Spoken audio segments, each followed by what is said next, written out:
Amazon. Good morning. Good morning. Happy National Cocoa Day. Really?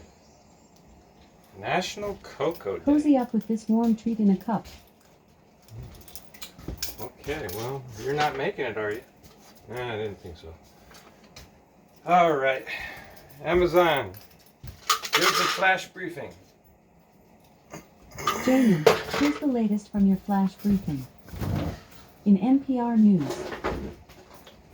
Live from NPR News in Washington, I'm Corva Coleman. Stocks opened sharply higher this morning after a report showed inflation cooling more than expected last month.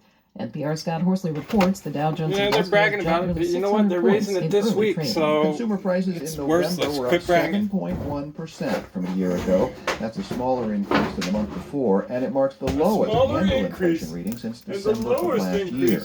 A 2% drop in gasoline prices helped to keep the inflation rate in check, but gasoline savings were partially offset by a 0.5% jump in grocery prices. Rental costs are also climbing, although market data suggests that rental inflation has downshifted since the spring. The Federal Reserve is still concerned that the rising price of services keep inflation stubbornly high. The Fed is widely expected to raise interest rates by another 0.5 percentage point at the conclusion of its two-day policy meeting tomorrow.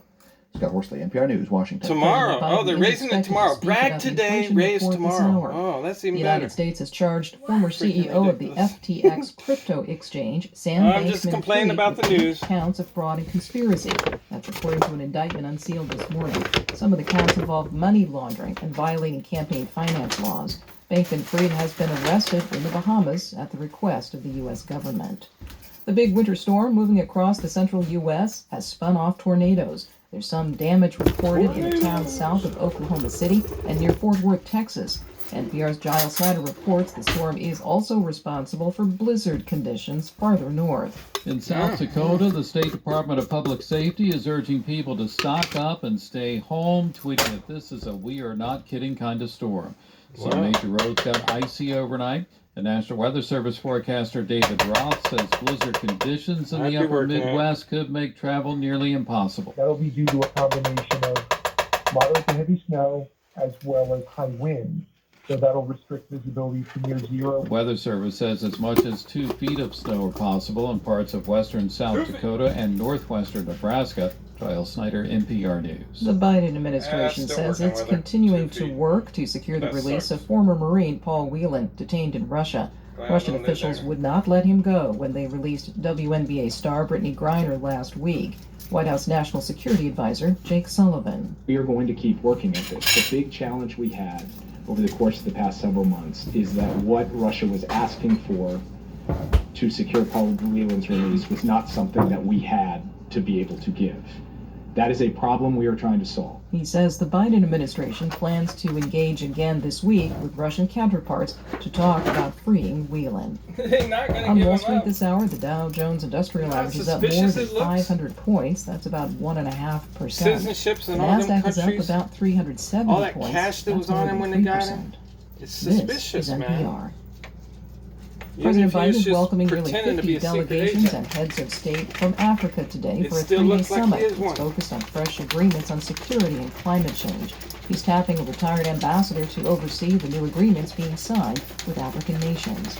The U.S. government has updated sanctions on people associated with Zimbabwe. 17 people have been taken off the list, but Ishmael Fundikwa reports 4 were added, including the son of Zimbabwe's president. The United States Department of the Treasury has since 2003 imposed financial sanctions against Zimbabwean individuals and entities in connection with undermining democracy, human rights abuses, or public corruption.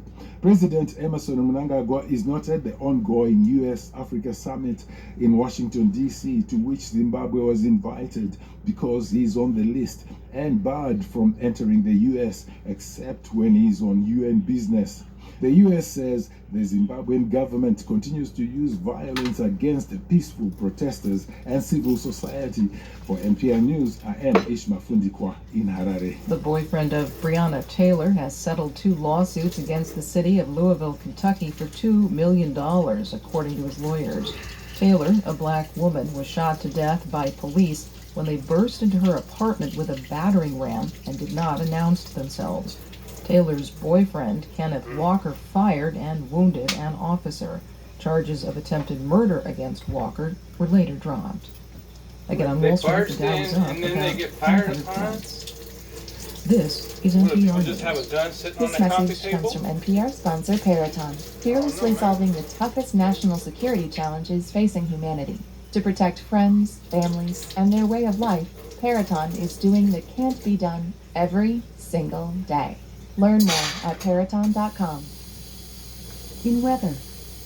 Right now in Seattle, it's 36 degrees Fahrenheit with mostly cloudy Went gun skies. shopping that day. Today's There you forecast go. has lots of clouds, with a high of 41 degrees and a low of 36 degrees. From NASA.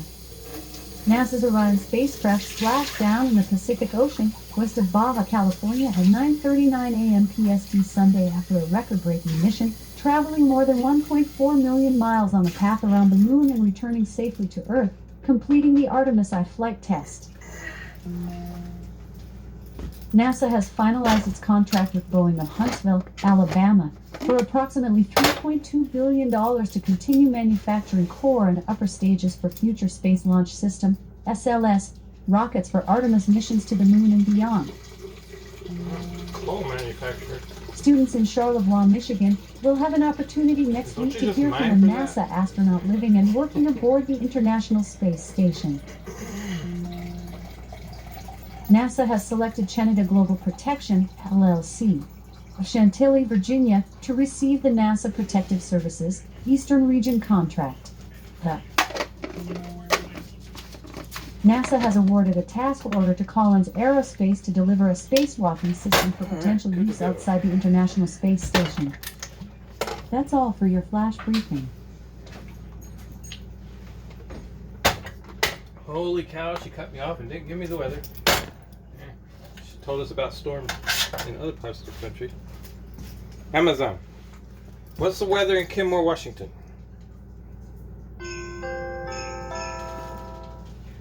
Currently, in Washington County, Texas, it's 72 No. degrees Fahrenheit Amazon. with shower. What's the weather in Kenmore, Washington?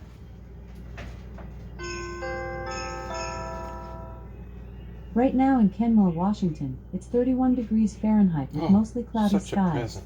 Today's forecast has intermittent clouds with a high of 41 degrees and a low of 31 degrees. So just clouds. Thank you. All right. Have a good day. Peace.